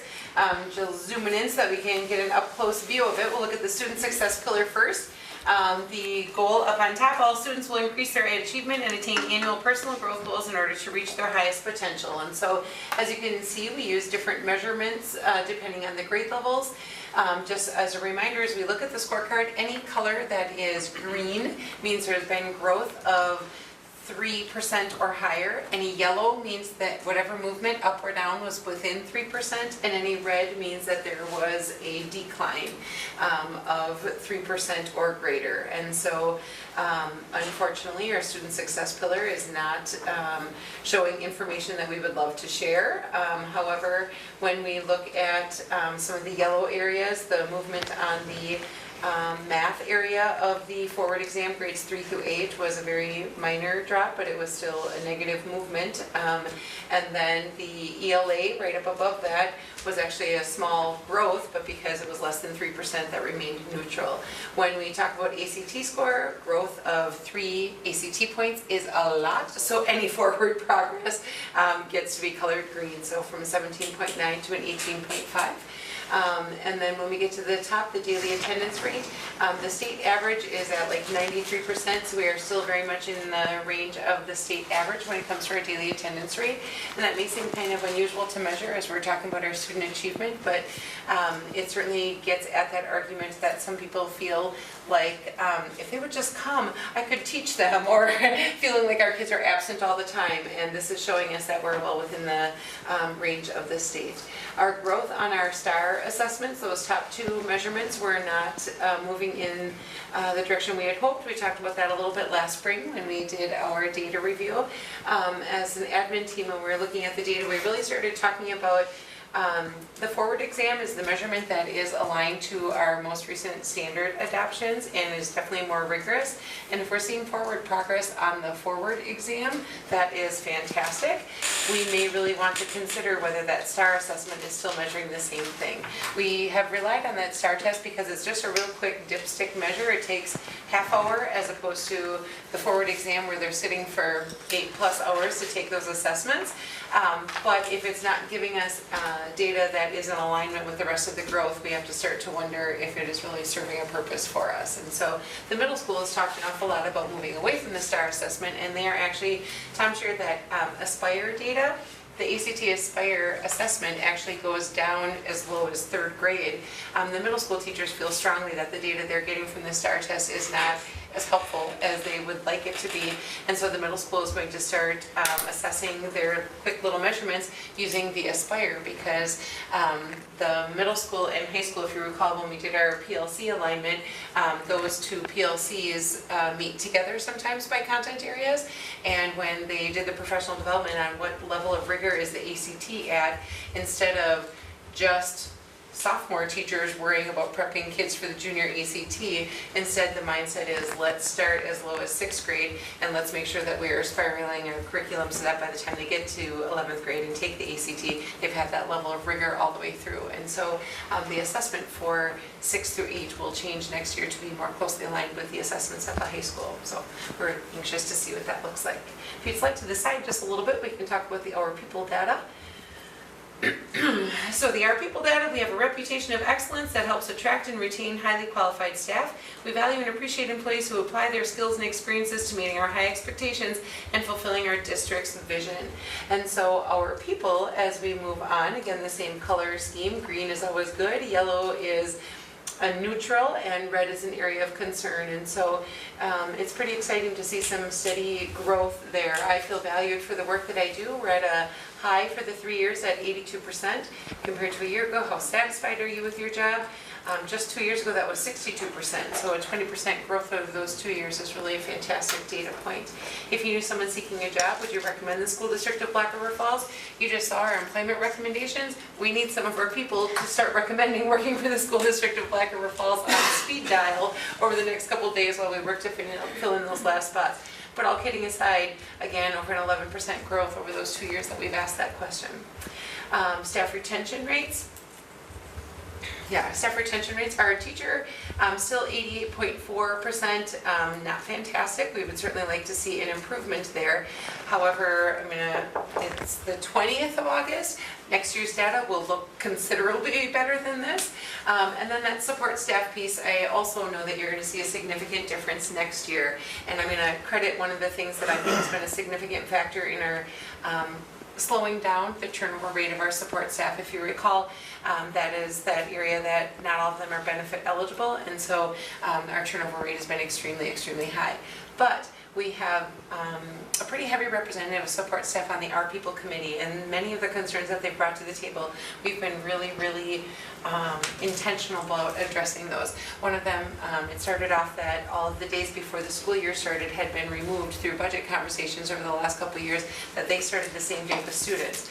We had support staff that would come in and have a medically fragile student that they had never met before in the hubbub of all of the rest of the trying to get ready for the beginning of the school year, which was a budgetary decision in years past. We have corrected that, and that now our support staff come the full 3 days along with the teachers so that they feel a part of all that pre-training, all that pre-setup, all of that stuff. And to be honest, it values them as professionals, that we're investing in their professional development as well.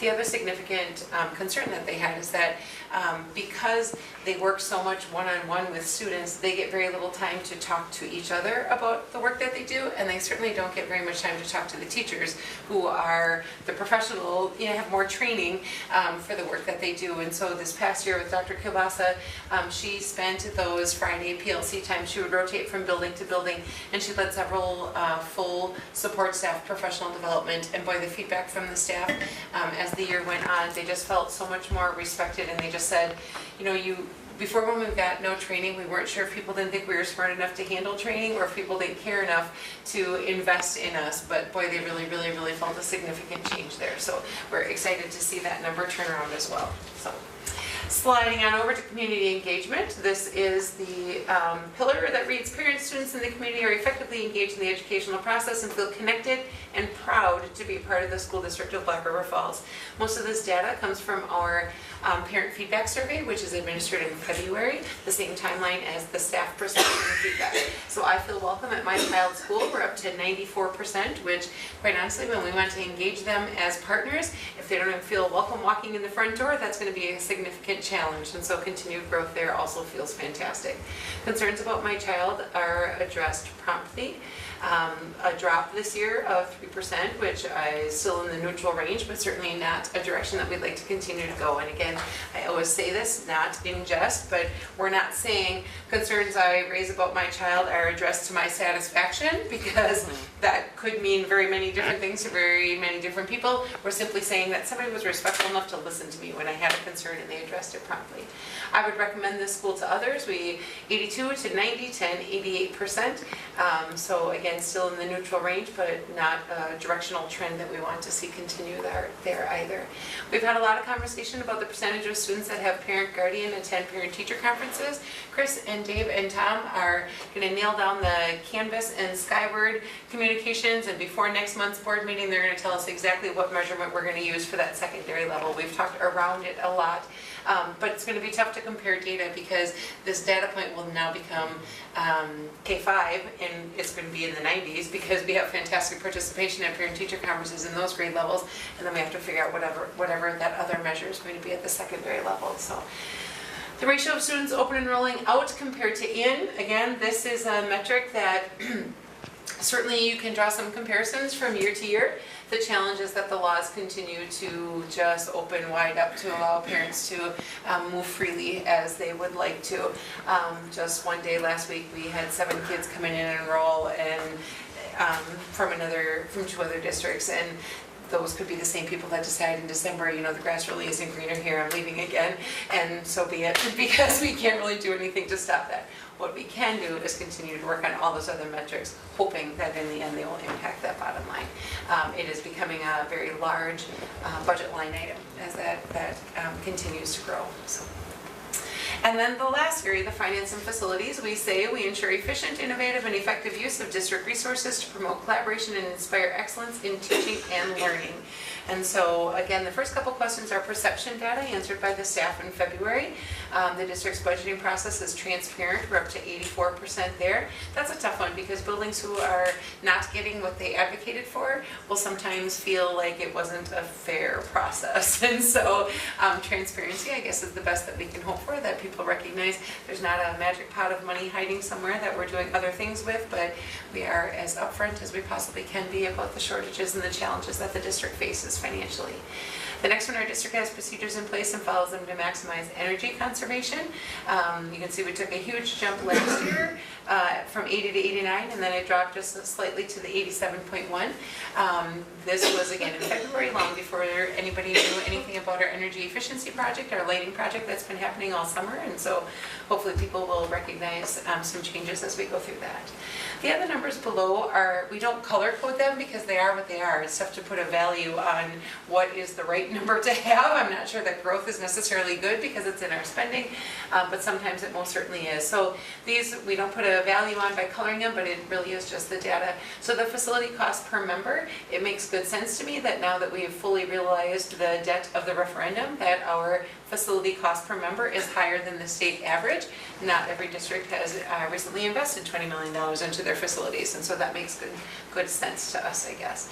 The next one, the district cost per member, the Black River Falls versus the state, that number adds back in the transportation costs, it adds in everything from soup to nuts, every expense per student. And so this is the first time that we have been above that state district cost per member. That's not our, so that's the first time that we're slightly above the state average there. But annual electric usage, and then the cost, annual electric cost, we can control our usage. We most definitely can't control the cost, so that's why we can't really put a dollar value on that. But I do think it's interesting to note that we use slightly higher electricity and our expenses were lower. So that's a good trend, I guess, but one that we don't necessarily have control over continuing. So that is our scorecard, which gives you that snapshot into all 4 of our pillars on one page.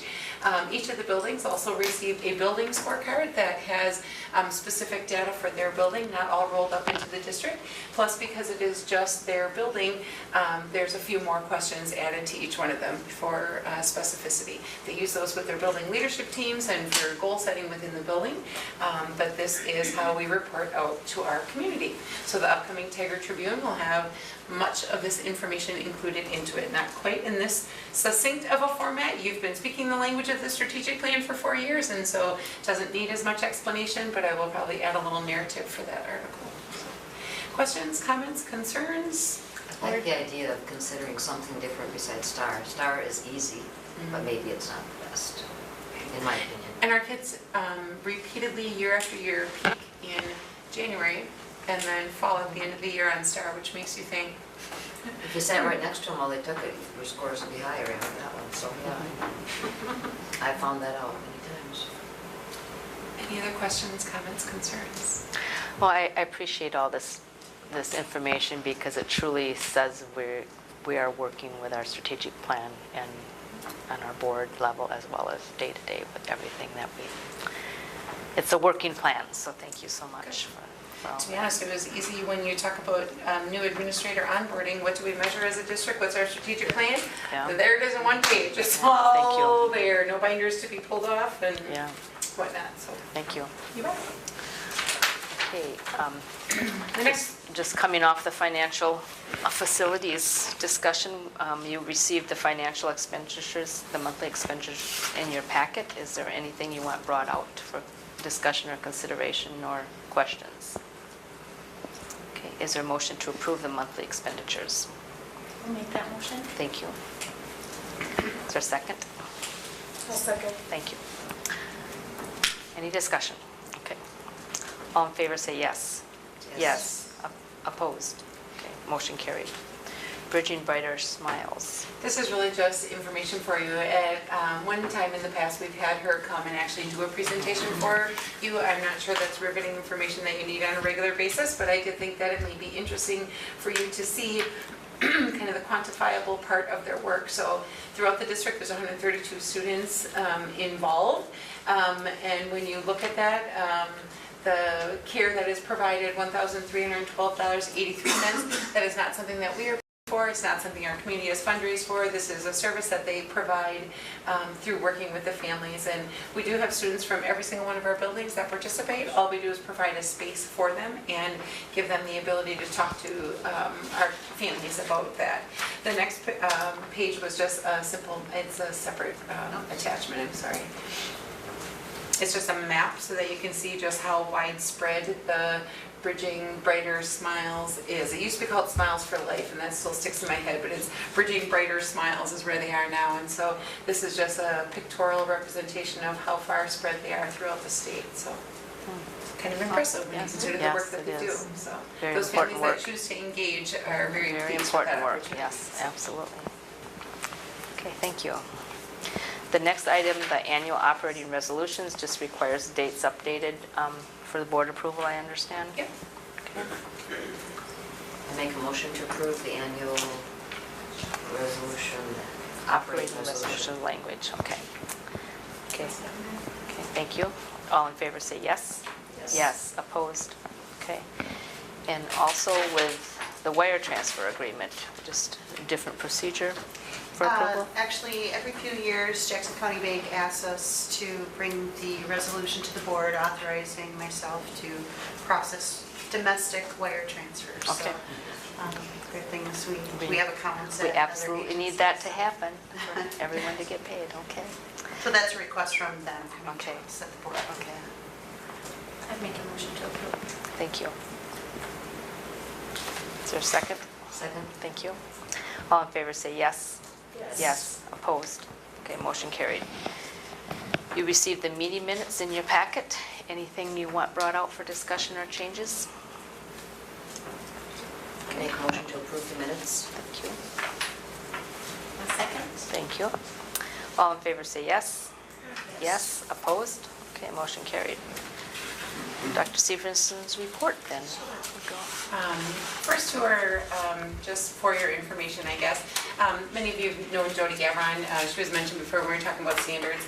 She's worked for the district for the past 17 years, and her husband has been fighting a battle, and he passed away this morning. So I know that many of you know Jody and hold her very close, so I wanted you to know that. The second one, while we're talking about horrific news, the district has agreed to work with the Muth family and allow them to use the field host for his services on Monday. And then they are having somebody else cater it, and it is going to be in the high school commons. They were concerned about capacity, and they were concerned about air conditioning. And so I felt that it would be a very appropriate community service for them to be able to use the district resources. Because he was also a firefighter, they expect a very high, a large number of people at the services. So Sunday will be at the church, but then Monday they will be at the field house during the day for that services. So wanted you to know that as well. On a completely different note, I wanted to just point out, I don't know how many of you follow the district on Facebook, but I just wanted to highlight her for a moment. This is the first year that we've had a student intern in social media. Kimmy Lehone has worked with Julie Tedens all during the school year, and she's one of those student interns, so she's got to reach the 470-hour requirement so that she can be, we can get reimbursed through the state, all of that stuff. But she has done a fantastic job this summer keeping up with district social media during the summer months, because otherwise we'd kind of hit a hiatus during the summer, and the way Facebook feeds go, we'd fall off a lot of people's maps. But she's really done some creative things, and so I don't know if you follow the page or if you look at Facebook very often, but she's really just done some really creative, neat things. She's also taken care of the electronic signs, some of that random stuff that falls by the wayside during the summer months, and so I really appreciate her.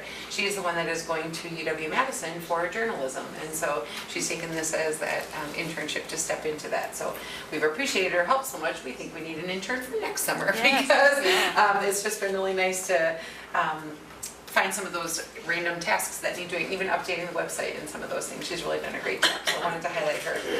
The next is that I know we shared with you that the American Indian Studies Institute was going to be held in Black River Falls, but now it has been held in Black River Falls, and they wanted to present to the school district a certificate of appreciation, and they certainly pulled out several staff members as well, but this one is for the district, so I felt it was appropriate to share that with all of you tonight.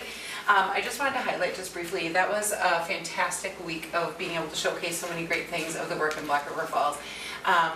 David O'Connor is the DPI American Indian representative, and on Tuesday night he invited Dr. Tony Evers and a representative from each 11 of the the recognized tribes within the state of Wisconsin, and they gathered at Red Creek, and 9 out of the 11 tribes were represented, and they just talked to them about what the current state of education is for American Indian students, and everybody had different challenges and successes that they shared around the table, school, and when it came to special education, there was a group of parents there, and the Ho-Chunk Nation was the only one that brought parents. The other tribes did not bring parents along. Some of them had someone from the office of their president, some had executive directors of education, but the Ho-Chunk Nation brought parents.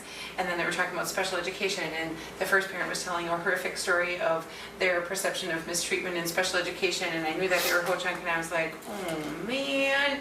And then Dr. Evers said, and what district is that? And it was like Wisconsin Dells.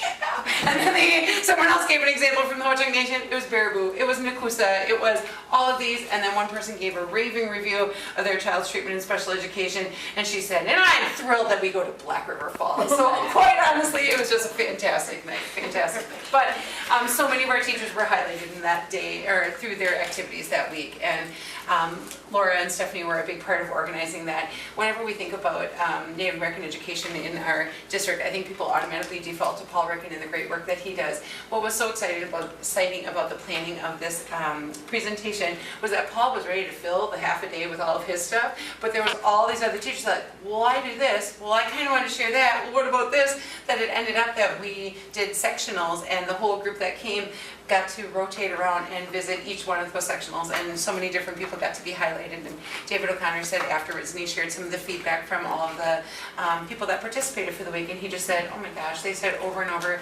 their highlight of the week was listening to the practitioners in the classroom who were doing this great work in such creative ways. So many of our staff were affirmed and invited to go speak at other conferences after David heard them, and it just really was a fantastic, fantastic week. So they are back again next year when they make a commitment to a community. They like to do it for 2 years, and so they will definitely be back next year as well. So it was a great week. The other update I wanted to give you was on the Orange Frog stuff. So you heard little bits about it for a long time. We have now, Sue and I today just finished up our third, I'm going to call them successful days of training. The feedback that we get, whether they feel obligated or not, they fill out an evaluation form at the end, and so many people have shared. I wasn't sure what to expect when people talk about happiness. I just really didn't know what to think, but oh my God, what a fantastic day. And the overriding statement is, the day just flew by, and today was one of those. On Monday, they weren't all giddy about coming, and they have homework beforehand, so last week I was nagging, you haven't picked up your book yet, you have homework, come on! And so they weren't looking forward to it, but as they left today, oh my gosh, the day just absolutely flew by. So it was really, really, really exciting stuff.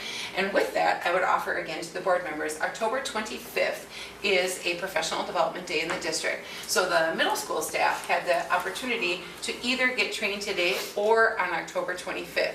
It's difficult for other staff to get trained on the 25th because there's professional development happening in each of their buildings.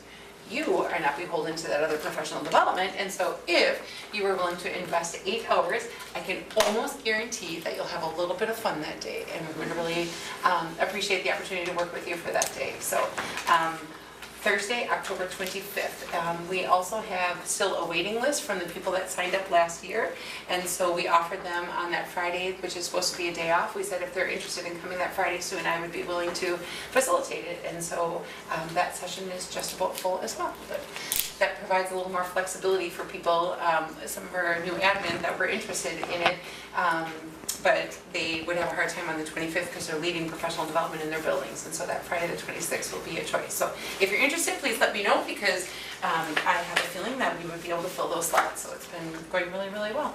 And people may think that I can talk and talk and talk and talk. After 8 hours, I'm struggling to talk. There is a limit, even for me, folks. Yes, even for me, I can't talk 24/7. So, Okay. But it's been just as exciting as Sue and I had hoped it would be. So it's good. That's good. Yeah. Look forward to that. That's all I have. I don't know if there was anything that people wanted to highlight from the buildings. Or not. You can just say, You're welcome. chaos. I just want to say a couple words. If you get a chance, stop in and check out some of the improvements at the middle school that have gone on this summer. Brian Stemper's tech ed room is, it's not done yet, but it's, Brian said the desks and chairs and tables are supposed to arrive on the 29th. So he's very excited about that. They've redone the whole room, lots of spaces, new flooring, new technology, computers down there. It's just amazing. So if you get a chance to stop in the building, take a walk through. We're all back. Staff secretaries are back in tomorrow. Paul Dutton, the science room, got new flooring.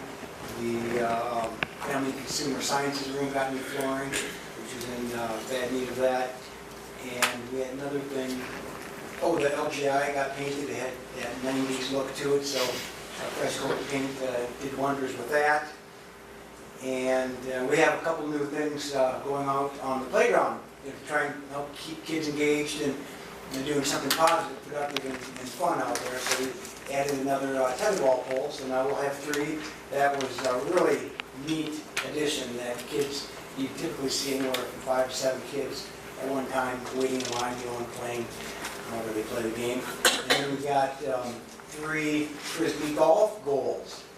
And I'm working with our awesome new buildings and grounds guy, Kent, and Paul Dickinson, building custodian, to get those set up out on the playground in an area where kids can play and where we'll have somehow get those things weighted down so that they don't grow legs and walk off in the night. So pretty excited about those changes in the building. Anyone else want to address the board? You heard enough from us. Okay. Okay, thank you. Okay, we'll move on to Wisconsin Association of School Board. I just got back last night from the National Leadership Conference for the National Association representing Wisconsin. And one unique thing about school safety, of course, was at the forefront, but Wisconsin is very unique that the Department of Justice put forth that $100 million. States were trying to fund that through their own Department of Public Education, and we were really praised at our efforts for Wisconsin to come forward in that way and not putting so much money into the prisons, but to actually put it towards prevention. And so I was pretty proud to get up and talk about that. They asked me to highlight that because it was kind of unique for our state to do that. But it was a very useful time. The one thing, Shelley, I don't have is our date for our regional meeting in Whitehall. I know it's in September, and I didn't have it on my calendar, and I know I have to go to it, but that's something that the whole board would be invited to go to and should be encouraged to go to. Wednesday, September 26th. The 26th, That's okay. right, WASB Regional Meeting, Whitehall. Yeah, okay. Wednesday, September 26th. Okay. Okay. Okay, other than that, we have, other things to attend. Tomorrow is the luncheon with the new teachers and staff in the boardroom, and then the next following Tuesday is the all-staff welcome back that the board will usually be at too. That's all I have. I don't have anything, but how's the energy project? Is that done? It's going fantastic. They are nearly done in the schools. They've started over at Gephardt, and originally we had thought we might be doing that while school was on, but they've actually been over there starting that. We do have new fixtures in the band room at the middle school and the high school LMC as well, so those spaces look fabulous as well. But they have really knocked it out of the park by getting it done. They've Bush worked a Electric's lot of done a great nights, job. weekends. They've really been pushing hard. Upper 90 has given great compliments to Bush Electric. Good. Is the board interested in having our special meeting in one of the sites so we could do a little walk around, or what's your pleasure? Yes. I think it's always nice to combine that, especially, well, maybe the middle school, since they've had so many improvements highlighted. Sure. Can you host us, Dave, in there? Yes, We'll come we through can. come and look at all your improvements, okay. I don't know, and then we have to reschedule our board development too. And I don't know. We have a hard time all getting together on things, and I apologize that I had the emergency, that I had to quickly leave for that. Do we want to narrow a week, or I feel like you guys are How busy folks? for this school safety, for the school resource officer situation, how soon would you suggest we have to meet for that? If this is moving forward, he said like tomorrow. Well, we don't have a line item in our budget to donate Yeah. any significant dollars to any organization. So I feel like philosophy is one thing, dollars are another thing. I would love some input and consistency on our philosophy, but I'm not sure that it's blazing on fire because we, again, don't have a line item in our budget unless September 4th comes and we have 100 more kids than we planned on. We won't have that kind of excess funds to talk about right now. But that doesn't mean it's not worth having the conversation, and I would greatly appreciate some clarity in direction between city and county because they are not talking together. I go to meetings with the city and I go to meetings with the county. They are never in the room at the same time, so. But they will be for our meeting. That's what it sounded like to Okay, me. You heard okay. it here, folks. Okay. Do we know when the county will vote on what they might contribute towards that? He made it sound like they are developing that starting as soon as tomorrow, so. The law enforcement committee sounded like they were meeting tomorrow. So My opinion would be if we could shoot for the next 2 weeks, that would be fantastic. Okay, so next week we have the all staff, and the following week we start school. Correct. September 4th is the first day of school, but they don't start school and nor do you, so Okay. you would still be okay to meet in the evening when it does. Unless some of you are, I could be wrong, I shouldn't assume. Okay. But we would be fine to meet that first week, Tuesday, Wednesday, Thursday, I mean, all those nights are open if they work for you guys. Wednesday I have CSA meeting on the 5th, but I'm open Tuesday, Thursday. Either one for me. The 4th and 6th of September, anyone? I'm sorry? Either one. Should we go over the 6th then? Was that going okay? Can- Well, and we have to also see if these other Yes. entities So can if I come. could have choices, that would be great Okay, to talk so to them. either 4 or 6, and 6 would be the first choice, is that what I'm hearing? Okay. So we're talking special meeting, right? Yes, special meeting. Correct. Okay. What time? You guys tell me what works for you. What works for you, Patty? Well, I technically work until 6. Okay. 6 is too late for people. No, 6 is good. 6 is good. Okay, so Marty and I will check with those other organizations and with Scott and Nehoma and see if we can pair that special board meeting with the building tour. And okay, thank you.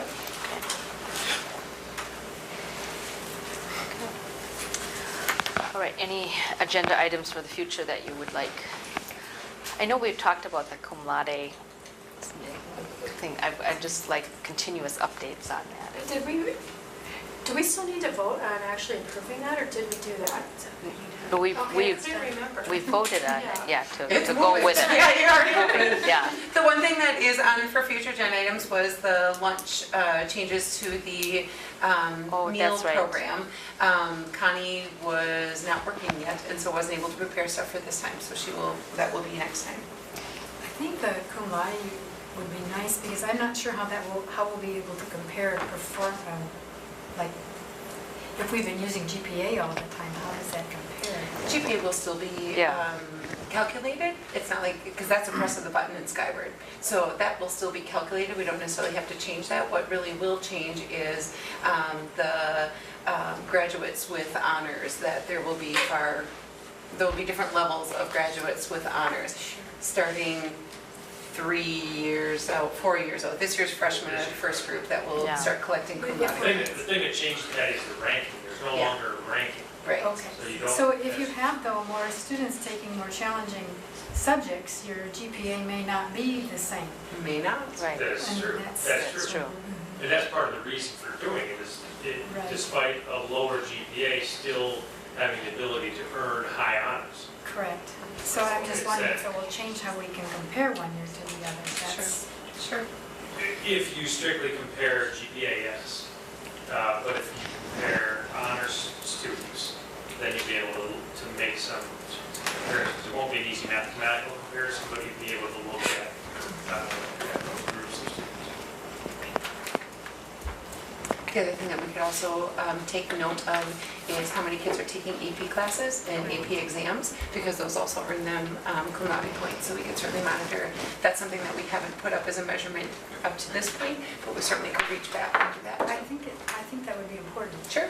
And so if we can certainly do an update, but I just would love some direction as to what more do you want to know now, because Right now, no students have earned a single point. Okay. Maybe later in the year. Okay, maybe later. That would be Yeah. great if there Okay. could be an update later, perhaps. Okay, perfect.